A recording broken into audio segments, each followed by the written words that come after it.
Өсімдіктердің өсу қарқыны ауа райының өзгеруіне байланысты жылдам, кейде баяу жүреді. Қазақстанның климаттық жағдайында өсімдіктер көктем мен жазда жақсы өсіп жетіледі. Күзде жарық пен жылу аз болғандықтан олардың өсуі баяулайды. Күзде ағаштар мен бұталардың жапырақтары түсін өзгертіп, жерге түсе бастайды. Шөптесін өсімдіктерінде жапырақтары қурап түседі, немесе сабағында қалады. Қыста өсімдіктер тыныштық күйге көшеді. Сендер экраннан қыстағы жеміс ағашын көріп тұрсыңдар. Ал мынау, бұл бүршіктің ішінде жапырақ пен гүл жасырынғанын көрсетіп тұр.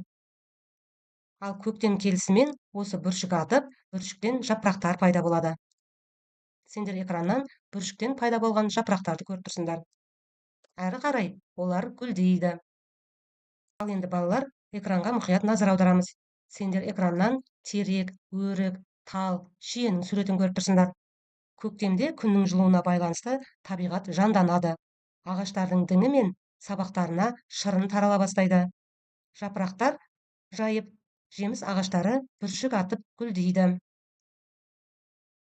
Балалар, терек пен өрік ағашына мұқият назар аударамыз.